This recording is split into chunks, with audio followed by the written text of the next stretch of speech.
$15,000 Mac Pro versus an M2 Pro Mac Mini. Surely this tiny thing cannot be more powerful than this system, right?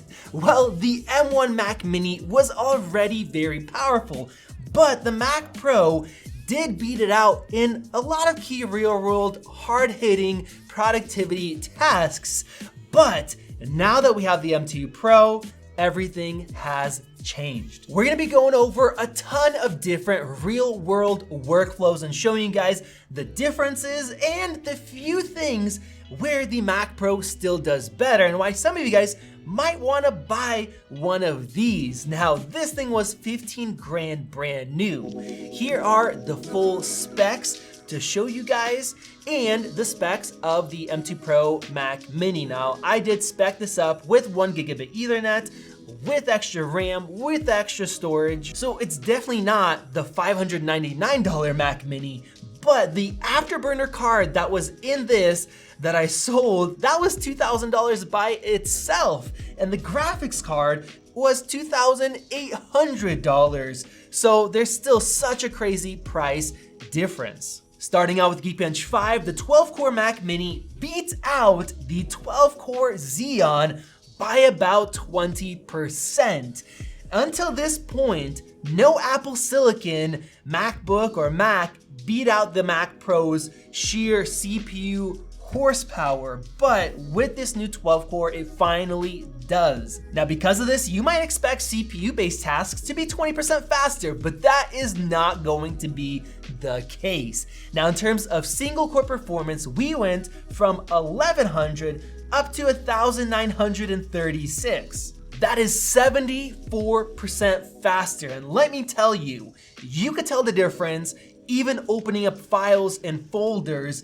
This Mac Pro just feels slow, and because of that, when you're web browsing, everything loads way faster. In Speedometer 2.0, the Mac Mini is 2.2 times faster. It is so snappy for web-based applications. It definitely makes a difference, and with that, it also has Wi-Fi 6E, but not only that, even the regular Wi-Fi 6 5 gigahertz is way faster. The older Macs wouldn't let me use the full speed that my internet gave me, but with this one, I get 57% faster download speeds. And denoising audio files, which we do all the time, are not 20% faster, it's more than twice as fast. Now, we also compress and decompress files, and I wanted to do a longer test, so I used Xcode, which is tough, and instead of taking 20 minutes, the Mac Mini did it in 12. So that is close to twice as fast. And then for unzipping, instead of taking 5.5 minutes, it did so more than twice as fast, instead of a 20% difference like we saw in Geekbench. So now you know you can't just trust benchmarks. So that is the CPU, but what about graphics performance? That's why we have this beast of a card here. Well, with Geekbench's Metal, this thing got almost 100,000 compared to 51,400. The Mac Pro has twice the performance, so it should destroy it, right? Well, let's get to the real world tests. We do have a benchmark called GFXBench, which is Metal gaming performance, and here I was shocked to see that with our fair off-screen test, the Mac Mini actually scored 5 frames per second higher, so it's beating it instead of having half the performance because of the optimizations and the unified memory system. Now, while it was doing so, instead of pulling 250 watts for the graphics card, it only used 30. So it's using less than 1/8 of the power to beat it out in performance. That is crazy. Now, as for professional design using Figma, this project was provided to us by 500 Designs, one of the best in Los Angeles, and the Mac Pro disappointed. It was glitchy and stuttery. It was running terrible compared to the Mac Mini, which runs just as well as the brand new MacBooks that we have tested. The new M2 Pro chips load things up instantly when you zoom in, and then we exported these 12 high-resolution layers, and the M2 Pro Mac Mini took 1 minute and 35 seconds compared to 2 minutes and 25 seconds for the Mac Pro, so the Mac Mini is about 57% faster. Now, what happens when we push the CPUs to their limits, and what about fan noise and heat? Well, we use Cinebench, and here for the first time ever, the Mac Mini beat out the Mac Pro, where in the past, even the M1 Max couldn't stand up to this 12-core Xeon. So I am very impressed, but what is more impressive is that it did that only using 33.5 watts compared to an average of 185 watts for that Xeon. It actually peaks at 193. So the Mac Pro needs 5.5 times more power to achieve less performance. So what about the temperatures? This thing has 3 large fans in the front, these massive heat sinks both in the graphics and the CPU, and it stays silent all the time. It's designed to handle up to 28 cores, multiple graphics cards, and this thing is tiny. The cooler in there is super small. Well, the Mac Mini stayed silent when it was maxing out the CPU in that stress test. Now it did run at about 100 degrees Celsius compared to about 70 for the Mac Pros. It's a lot hotter, but that is because of Apple's tuning. They only ran the fans at about 2,300 RPMs, where they could go all the way up to 5,000 with the system. So they want to keep it quiet. Now you can go in and use TG Fan Pro, we'll link in the description. You can kick that up a bit to have it run cooler, but that's what Apple designed it to do. Now I also wanted to see what happens if we max out the CPU and the GPU. Is this thing going to overheat with a tiny fan? We know the Mac Pro doesn't. And surprisingly, no, it didn't. The CPU ran at 98 degrees Celsius and the graphics at 82, which is cooler than I thought, and the fan wasn't even maxed out. So this thing can handle maxing everything out, which is really awesome. And now let's get into some real world productivity tasks other than 3D rendering and what we tested. Running our Xcode compiling test, the Mac Pro took 125 seconds, which is good, but the Mac Mini shocked me at 70 seconds. That is 75% faster. Absolutely insane. So if you're a coder, this thing flies. Now, if you work with Logic, we have our Logic benchmark that tests how much load the system can handle. There are some plugins, you guys can look that up.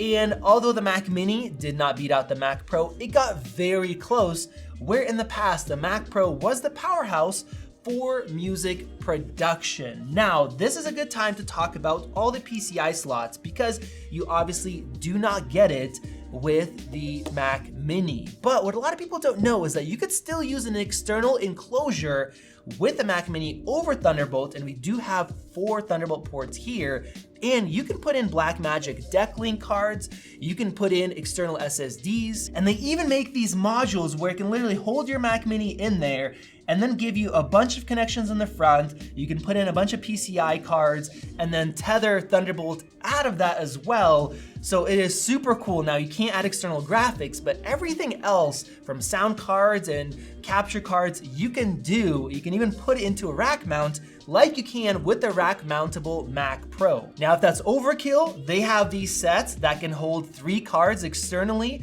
just a little box, or if you're on a budget, they have these ones for $265. They'll hold any PCI slot, and then you can actually take the Thunderbolt and connect something else as well. And these are Thunderbolt 4 instead of Thunderbolt 3. So each one of these can be split out into 3 Thunderbolts with OWC's inexpensive dock. So for most people, there's not really a reason to buy a Mac Pro anymore.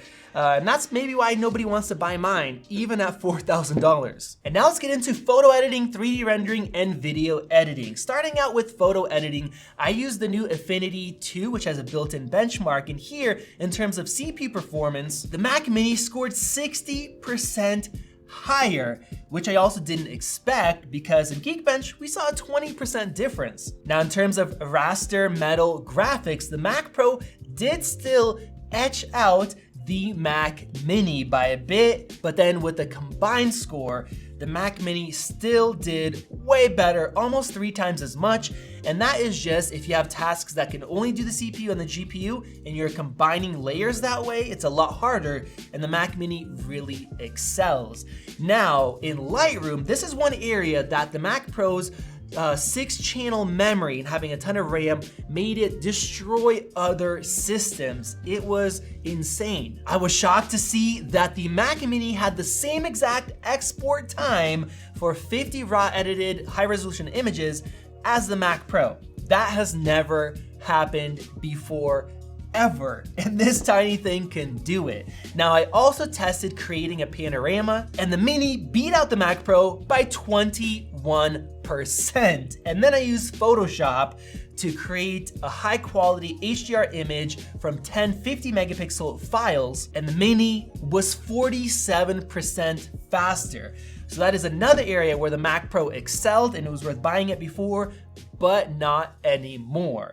Now, what about Blender 3D rendering? They've made updates so you can actually use metal graphics to render, and everything got a lot faster. And the sheer horsepower you guys saw in Geekbench Metal, twice the score, allowed it to do very well. I thought the Mini was going to get smoked in this department because it's not a M1 Max or an MT Max. It has 19 cores, but I was surprised to see that it was only slightly behind in the simple BMW test. Now, I threw something harder at it, which is the Party Tug, which has a bunch of very, very complex lighting. And here, the Mini was once again slower, but not by a huge amount at all. And one thing I noticed is the amount of memory bandwidth at peak was more than 2.5 times higher on the Mini compared to the Mac Pro. And this thing has HBM2 memory that's very fast. And that is once again because of unified architecture. There's no duplication that has to happen. It's way more efficient. And so I threw our memory test at it. And this is a Blender project that requires a lot of memory. And here, the Mini actually beat out the Mac Pro by almost twice the amount of time. So if you have Blender projects that need a lot of memory, these Apple Silicon computers are so good at that. And now let's talk about video editing, which is the reason why I got this computer. It was so much faster than anything else at the time. Stabilizing a 1-minute 4K clip took 14 seconds on the Mac Pro. That's fast, but the Mini did so in 4 seconds. Yes, 4 seconds. That is absolutely insane. So when you're rendering effects, this thing flies way faster than what the benchmarks will show. Now, when you're editing simple 4K footage, both these systems don't have any issues with it. They play back perfectly, even with effects, but exporting a 5-minute 4K project, we see in Final Cut, it is very similar. The Mini is just slightly faster. But then I decided to give DaVinci Resolve a try because they've been really working on optimizing for these Apple Silicon systems. And the same exact test took 1 minute and 26 seconds. But for the Mac Pro, it actually took longer than it did with Final Cut. So this shows that Apple isn't really caring about Final Cut. They're not optimizing it, at least for the full performance of these new systems. Apple, please step it up. Flipping from that, I want to throw the toughest video editing task, and that is denoising raw footage in DaVinci Resolve. I have a lot of denoising here, and the Mac Pro can do this at 18 frames per second, where the Mini only does 7. That shows you the raw grunt of the graphics cards in these systems. Clearly, this thing is still a beast, and you can add in more. But when it comes time to playing back 10-bit footage like HDR from the R5, the Mac Pro couldn't do so. It stutters, it cannot handle it, whereas the Mini could do so perfectly. And if you're exporting this type of footage, the Mini is more than 3 times faster. So if you're working with this kind of footage, you have to transcode it first to do so on the Mac Pro, but not on the Mini. And when you're transcoding 30 minutes worth of footage, it takes 30 minutes on the Mac Pro. The Mini does that in 8 minutes, and it doesn't even need to do that. Now, there's only 2 more tests I wanted to do. The first one is with ProRes, which a lot of people use. Now, for the system, I had the Afterburner, which cost $2,000, and it was well worth the money at the time, but the Mini has that built in, but way better. Exporting graded ProRes RAW to ProRes took 2 minutes and 45 seconds on the Mac Pro, and then it went down to 1 minute 45 if you spent that $2,000. But the Mini can do so in 48 seconds for basically the price of just that Afterburner. That is insane. And making it even harder, I wanted to test out Red 8K footage. This does not make use of any ProRes encoders or decoders or it's not limited by faster encoders for H.265. It's just super tough and needs a lot of high performance to do so. And here, the Mac Pro was faster, but by barely anything. And this is another category where this thing used to beat out every other system, but not anymore. And I will just say once again, I didn't think that this Mini could be this close or beat out the Mac Pro in certain things by this much for something that costs way less money and is this small. And then the whole thing with having external cards, that is no longer an issue too. Now the Mac Pro does have more Thunderbolt ports, but you can split them off here like I mentioned. Nobody needs to buy one of these anymore, and nobody is buying mine, and I know exactly why. You guys let me know your thoughts down in the comment section below. Check out one of those great videos right over there. Click that circle above to subscribe to see more videos, and I'll see you in the next one.